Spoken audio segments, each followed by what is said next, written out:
Hi, my name is Andrea Tomlinson Brown. I'm a 6th through 8th grade teacher at Kenneth Cooper Middle School in Oklahoma City, Oklahoma. I am the school's reading specialist. I'm also a Title I reading teacher. This is my second year at Kenneth Cooper, but my 16th year teaching altogether. I started education because I really wanted to help young people. And I eventually became a reading specialist because I saw that so many kids lacked the basic fundamental reading skills to be successful, college and career bound. If I could have any other job besides teaching, I think I would be a forensic scientist or some type of investigator. That seems like really neat. I like solving puzzles and figuring out problems, finding solutions, obviously. I think kids are different from kids from 30 years ago in the fact that technology.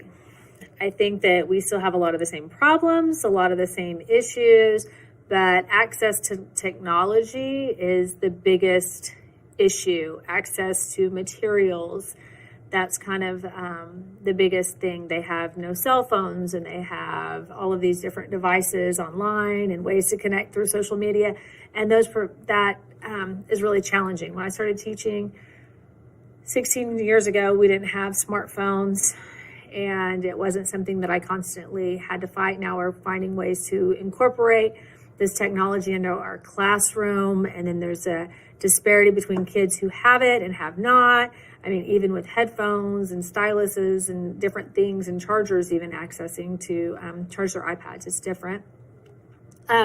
Teaching is different from 30 years ago too, is because of the use of technology. We have to incorporate more and more technology. We have to stay abreast of all of the trends in education as far as that. And we have to make sure that our kids have access to materials. You know, they've cut back funding with schools as far as, you know, everybody has a textbook. Now we only have a classroom set. You know, when I started teaching, you know, everybody had a book and a locker and we sent home homework. And nowadays we can't do those same things because we only have, you know, 13 textbooks, or we only have 30 for our class based on the number of kids you have. And that makes a real challenging way to reach our kids. And that's why we're using so much with technology and grants with technology to be able to reach our kids on those levels.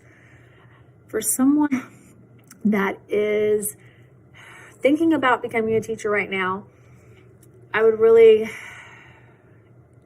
want them to know it's challenging, but it's rewarding.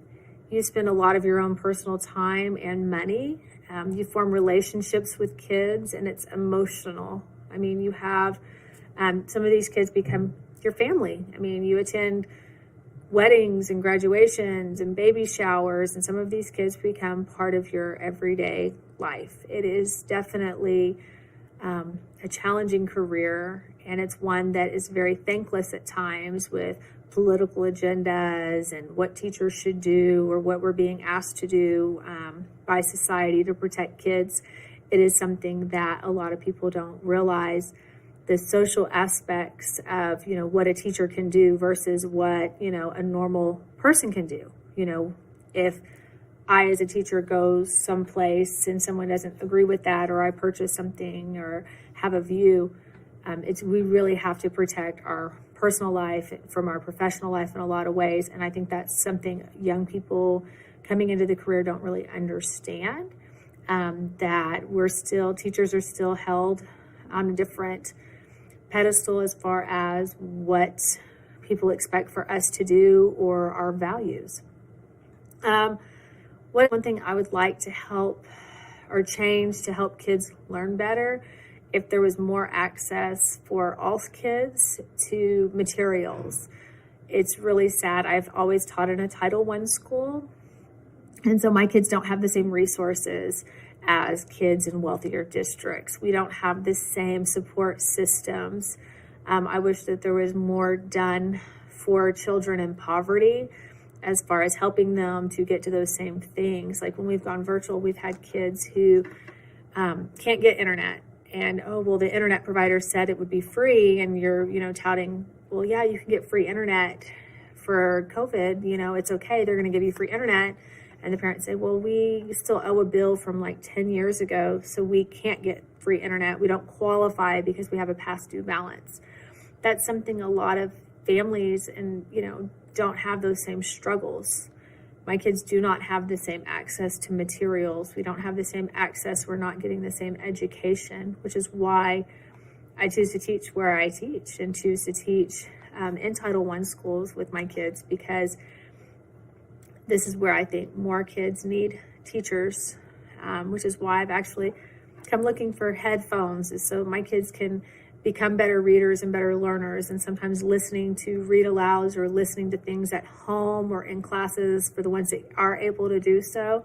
It helps them grow as readers and learners and will help them better off. I spend so much out of my own pocket every day that this is just another expense that if I could have it covered, it would be fantastic, that I could save more money and be able to still take care of my kids. Thank you so much for your time.